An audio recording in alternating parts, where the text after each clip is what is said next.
Alright, so now we're going to look at finding your zeros from a graph or from a table. And I'm hesitant to do this on here, but I'm going to give it a try, and then we'll go over what we need to in class. I'm going to do the two graphs first because they are like super obvious, super easy, not anything super complicated. I will say this, if you paid attention very close at all, my graph right here is upside down. And I just didn't notice it. So when we do it, we're going to flip it over and do it the right way.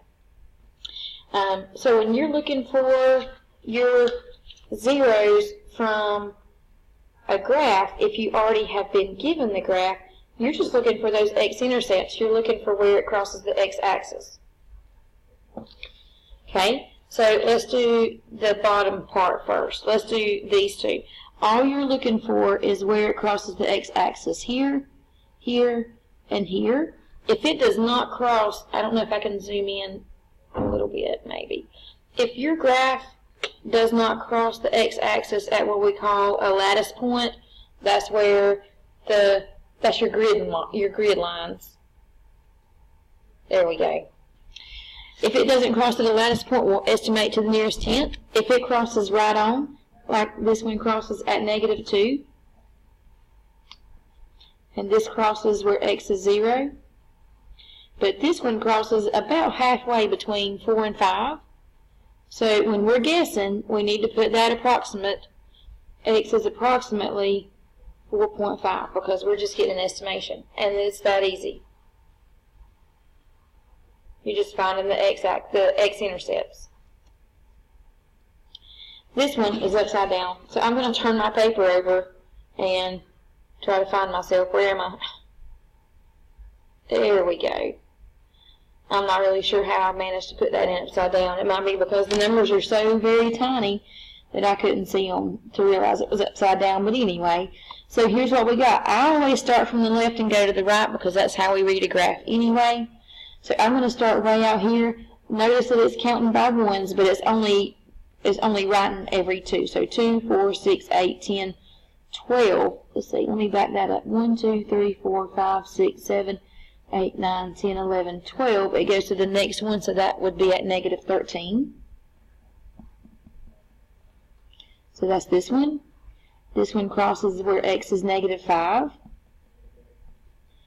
This has an x-intercept of 0, an x-intercept here of 4, and an x-intercept here of 10. Oh, sorry, I was off the edge of the paper, or the edge of the camera. And that's all you're doing is looking at a graph and picking out the points where it crosses the x-axis. Now, I marked these problems out because after I looked at them and I got them on there, I'm like, those might not have been the best ones to choose. And so I'm going to show you some different problems, and we're going to just replace these. Alright, so I changed my 3 problems. I don't know if you can read those because I have like 10 pounds of whiteout on my paper. But my first one, f of x equals -x squared minus 6x minus 8. So I'm going to show you some on the regular calculator, and hopefully this will be easy enough for us because we're just kind of estimating. So here's what you do. You go to your table, and we're going to type in this function. I just hit my table button. Depending on what kind of, let me turn that lamp off so it'll quit glaring. There we go. So I'm going to type in my function, -x squared minus 6x minus 8. So we're looking for x-intercepts. So here's what we got. If you press enter, I'm going to start at 0. I was on 21 because there's no telling what I was doing last time. Start at 0. And if I'm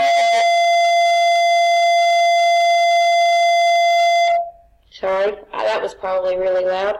I'm looking for my x-intercepts, or where my y value is 0. So I'm just going to scroll through here until I find some zeros. Well, there's one at x equals -2. And if it's a quadratic equation, it's either going to have no real roots, 1 real root, or 2 real roots. So I found one. Let's see if there's another one. Oh, there's the other one at x equals -4.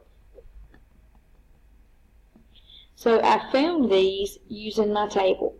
I'm looking for where x is equal to, sorry, not where x, but where y equals 0. That's where I found these values. I'm looking on my graph for where y equals 0. I don't know if you can see that yellow ink. That's all I have right here by me.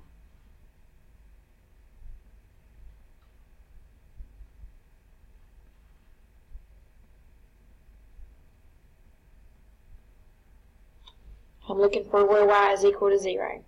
And those were my two x-intercepts. My two zeros, my two roots, my two solutions. Okay, so let's look at the second one. 2x squared minus 4x minus 1. So I'm going to do the same thing. I'm going to put that in my table. 2x squared minus 4x minus 1. Okay, I'm going to start back at 0 because I don't know where this one's going to go. And I'm going to scroll through and see if I can find where y is 0. The further I go, what's happening to my y values? They're getting bigger and bigger. But if I go back this way, let's see what happens. They're positive, positive, positive. And here's, okay, hang on. Let me go back to that. Right here. Oh, I keep hitting the button and going one too far. There's a little bit of delay between what you see and what I see, and I can go on too fast. Okay, so right here, my y values went from being positive to being negative. If they went from being positive to negative, then that means that they crossed the x-axis between -1 and 0. So I've got an x-intercept here, and then, so y values are positive, and I'm going to give you a little sketch of what this is looking like. Not with that yellow pen. This is what I'm just kind of estimating here. On my negative x values, I'm going to scroll through and let you see that again. Where my x's are negative, the further negative they go, the bigger my y's are getting. So that means that this end of my graph is doing this. So I'm going to go back to where I jumped over from positive y's to negative y's. Oh, gosh, I'm too fast for this slow computer, camera, whatever. There we go. I jumped from being positive y's to negative y's between -1 and 0. So I'm going to do this. There's my -1. And it jumped down here and it became negative. So somewhere in here I've got an x-intercept. I'm not sure where. So then right here, they went from being negative to positive between +2 and +3. So my graph is clearly not going to be drawn to scale. 1, 2, 3. So somewhere over here, my graph turned and came back up. Excuse me. And there's the tardy bell. Okay. So that's what my graph looks like. And if you're just using these calculators, you're not going to really know what your answer is, but I'm going to show you how to get it a little bit closer so you can get an estimate. So let's go back to that table. And instead of leaving my step at 1, instead of my x's counting by 1s, let's make our x's count by 0.1. So now I can get a better picture of where my x-intercept is, where it changes from positive y's to negative y's. So now, let's go back to where you might want to even do this, and I wish I had thought about that before I jumped into what I was doing. That lamp is killing me with the glare. It's still on. There it goes. Okay. So let's go back to the table and let's put it on ask.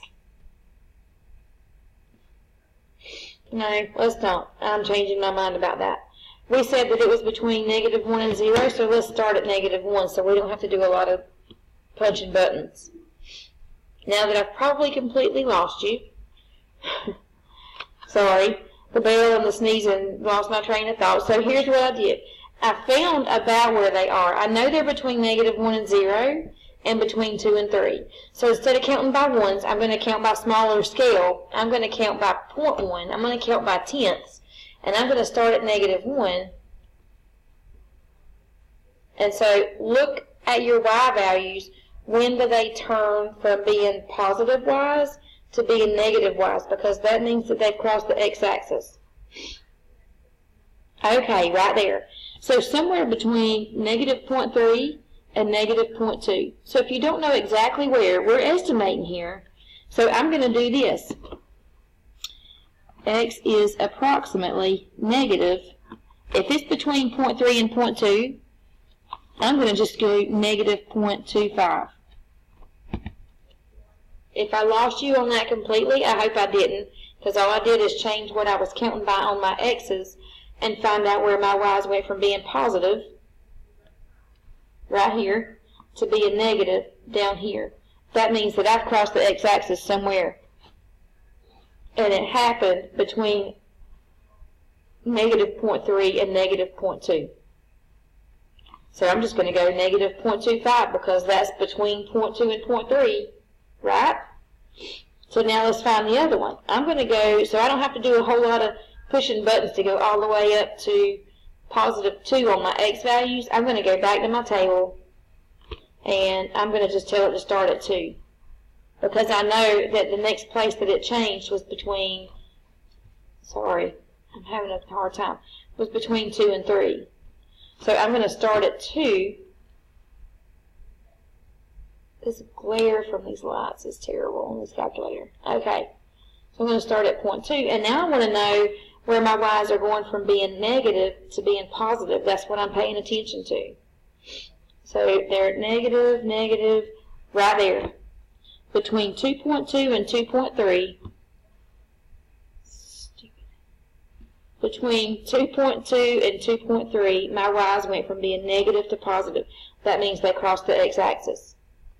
So if it's between 2.2 and 2.3, and we're estimating, we're not looking for exact if we can't find it, I'm going to go 2.25 because that's between 2.2 and 2.3.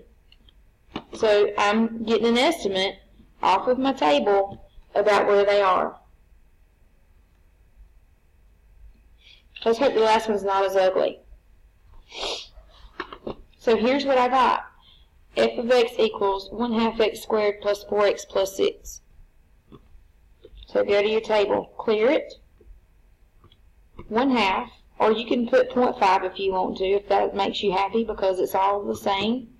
1/2 x squared plus 4x plus 6.